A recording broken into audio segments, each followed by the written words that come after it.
کلندر voice کے سبھی ناظرین کو السلام علیکم۔ پیارے دوستو، سعودی کفیل نے پاکستانی ڈرائیور پر ظلم کی انتہا کر دی۔ پھر دیکھو اللہ نے کیسے اس سعودی کفیل سے بدلہ لیا۔ پاکستانی ڈرائیور اور سعودی کفیل کا سچا واقعہ جان کر آپ بھی حیران ہوئے بغیر نہیں رہ سکیں گے۔ ظلم کرنے والے کا کیا انجام ہوتا ہے، یہ جاننے کے لیے اس قیمتی ویڈیو کو آخر تک ضرور دیکھیے گا۔ ویڈیو کو لائک اور چینل کو سبسکرائب کرنا ہرگز نہ بھولیں۔ تو آئیے چل کر موضوع کا باقاعدہ آغاز کرتے ہیں۔ پیارے دوستو، آج ہم جو واقعہ آپ سے شیئر کرنے جا رہے ہیں، یہ واقعہ پاکستانی ڈرائیور محمد اکرم کا ہے۔ محمد اکرم کی کہانی کچھ اس طرح سے ہے کہ محمد اکرم بہترین روزگار کے سلسلے میں سعودی عرب پہنچا تاکہ وہاں رہ کر اچھی کمائی کر سکے، کیونکہ محمد اکرم کے گھریلو حالات بہت خراب تھے۔ سعودی عرب میں کچھ دن دھکے کھانے کے بعد محمد اکرم کو ایک جاب ملی اور اگلے کچھ ہی مہینوں کے بعد اس نے ایک گاڑی خرید لی تاکہ وہ لوگوں کے سامان کو ایک جگہ سے دوسری جگہ لے جا کر اوور ٹائم لگا سکے۔ دن یوں ہی گزرتے گئے اور محمد اکرم کچھ پیسے بچا کر اپنے گھر بھیجتا رہا۔ تاہم 2 سال ایک کمپنی میں ملازمت کرنے کے بعد اچانک کمپنی بند ہو گئی اور تمام ورکرز کو کمپنی سے نکال دیا گیا، جس میں محمد اکرم بھی شامل تھا۔ تاہم اس نے گاڑی پر سامان لاد کر ادھر ادھر منتقل کرنا شروع کر دیا۔ یوں اس کی کچھ نہ کچھ دہاڑ بن جاتی۔ یہ سلسلہ بھی کچھ زیادہ نہ چلا اور اب محمد اکرم سارا دن گاہک کے انتظار میں بیٹھا رہتا، مگر کوئی گاہک نہ آتا، کیونکہ محمد اکرم نے کوئی کمپنی جوائن نہیں کر رکھی تھی اور وہ اپنے طور پر گاہک کی تلاش کرتا۔ ایک بار ایسا ہوا کہ ایک ہفتے تک محمد اکرم نامی اس پاکستانی نوجوان کو کوئی کام نہ ملا اور اس کے جیب میں پڑے پیسے بھی ختم ہو گئے۔ وہ بہت پریشان تھا کہ ایک دن اچانک اسے فون کال آئی، جو کسی عربی شیخ یعنی کفیل کی کال تھی۔ اس نے محمد اکرم کا فون نمبر اس کی کمپنی میں کام کرنے والے ایک دوست سے لیا تھا۔ کفیل نے کہا کہ میں نے جدہ میں کچھ بکریاں خریدی ہیں، ان کو مکہ مکرمہ لے جانا ہے، کیا تم لے چلو گے؟ محمد اکرم نے کہا ٹھیک ہے، میں لے چلوں گا۔ چنانچہ دونوں کا اتفاق 1000 ریال پر ہو گیا، یعنی بکریاں ایک شہر سے دوسرے شہر منتقل کرنے کے 1000 ریال طے پائے۔ محمد اکرم بہت خوش ہوا کیونکہ بہت دنوں بعد اسے کام ملا تھا۔ پیارے دوستو، یہاں ایک پریشانی یہ تھی کہ محمد اکرم کے پاس بمشکل پیٹرول کے پیسے تھے اور جب اس نے جیب چیک کی تو اس میں صرف 150 ریال پڑے تھے۔ محمد اکرم نے اللہ کا نام لے کر پیٹرول ڈلوایا اور کفیل کی بتائی ہوئی جگہ سے بکریاں اپنی گاڑی میں لوڈ کی اور اس امید پر مکہ مکرمہ کی جانب چل پڑا کہ کام پورا ہو جانے پر اسے 1000 ریال مل جائے گا۔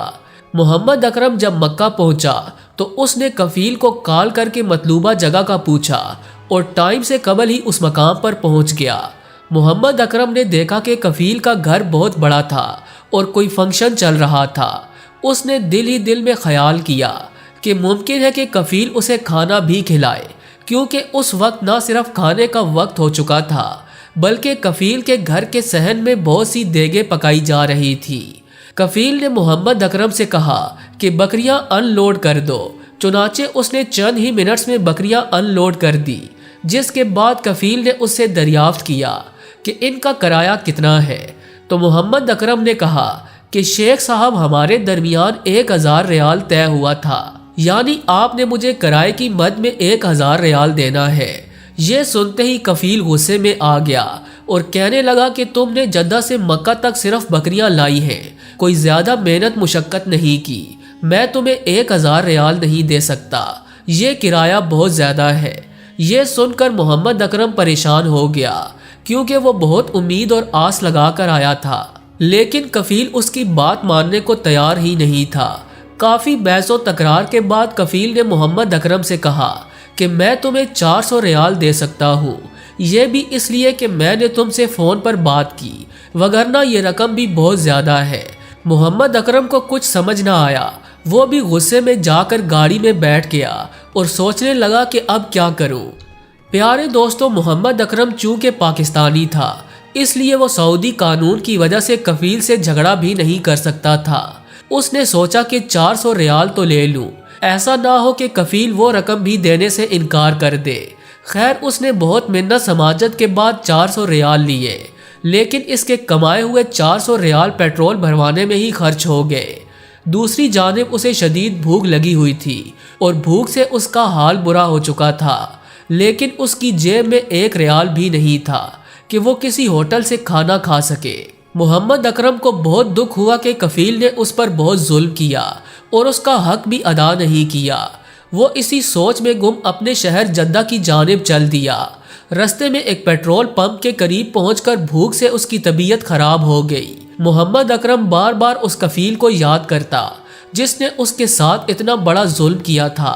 طبیعت خراب ہونے کی وجہ سے وہ مزید گاڑی ڈرائیو نہیں کر سکتا تھا، اس لیے اس نے پیٹرول پمپ پر گاڑی روک دی اور اندر بیٹھے بیٹھے خانہ کعبہ کی جانب منہ کر کے کہنے لگا، یا اللہ اس کفیل نے میرے ساتھ بہت ظلم کیا، اب میں کہاں جاؤں، اپنا حق کس سے مانگوں، میں یہ معاملہ تیرے حوالے کرتا ہوں، تو ہی بہترین فیصلہ کر۔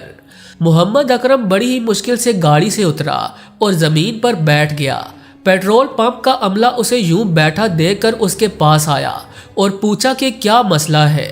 محمد اکرم نے انہیں بتایا کہ میری طبیعت خراب ہے اور ایمبولینس بلوا کر اسے ہسپتال بھجوا دیا جائے۔ پیٹرول پمپ کے عملے نے ایمبولینس کو کال کی، یوں محمد اکرم اسپتال پہنچ گیا۔ ڈاکٹرز نے فوری طور پر اس کے کچھ ٹیسٹ کرنا چاہے تو محمد اکرم نے ایک سعودی ڈاکٹر کو پاس بلا کر حقیقت سے آگاہ کیا اور بتایا کہ ڈاکٹر صاحب اصل میں میری طبیعت بھوک کی وجہ سے خراب ہوئی اور میرے ساتھ یہ معاملہ پیش آیا۔ محمد اکرم نے کفیل والا واقعہ بتایا تو سعودی ڈاکٹر جو کہ ایک اچھے گھرانے سے تعلق رکھتا تھا، اس نے محمد اکرم سے کہا کہ میرے ساتھ چلو۔ پہلے تو اس ڈاکٹر نے ہسپتال کے باہر بنے ریسٹورانٹ سے اکرم کو کھانا کھلایا اور پھر اسے اپنی گاڑی میں بٹھا کر اس پیٹرول پمپ پر لے گیا جہاں محمد اکرم کی گاڑی کھڑی تھی۔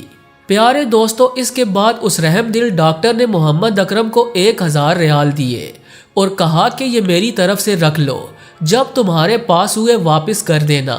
اس پر محمد اکرم بہت خوش ہوا اور ڈاکٹر کو دعائیں دینے لگا۔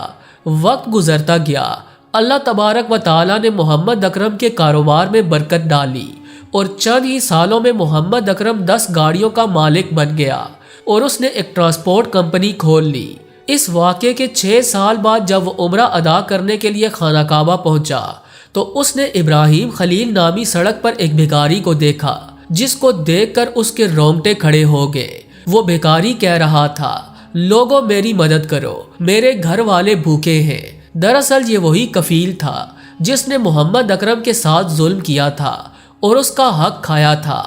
محمد اکرم اسے دیکھتے ہی پہچان گیا اور اس کے پاس جا کر اس سے پوچھنے لگا کہ کیا آپ شروع سے ہی بھکاری بن کر پیسے کماتے ہو؟ جس پر وہ کفیل کہنے لگا کہ نہیں، میرا اچھا بھلا کاروبار تھا، میرے پاس بہت بڑا بنگلہ اور بہت سی لگژری گاڑیاں تھیں، لیکن پھر اچانک سب تباہ ہو گیا۔ مجھے لگتا ہے کہ کسی مظلوم کی بددعا لگی ہے مجھے، جس پر میں نے کبھی ظلم کیا ہوگا۔ یہ سن کر محمد اکرم حیران ہو گیا کہ اللہ ظالموں سے کیسے کیسے بدلے لیتا ہے۔ محمد اکرم نے ترس کھاتے ہوئے 1000 ریال بھیک مانگتے کفیل کو دیے۔ یہ وہی 1000 ریال تھے جو اسے رحم دل ڈاکٹر نے دیے تھے۔ محمد اکرم اس کفیل سے کہنے لگا کہ ان پیسوں سے اپنے بچوں کے لیے کھانا لے جاؤ۔ اسی لیے کہا جاتا ہے کہ مظلوم کی بددعا سے بچو، یہ اللہ تبارک و تعالیٰ کے عرش کو بھی ہلا کر رکھ دیتی ہے۔ جی تو دوستو، یہ تھی آج کی ویڈیو۔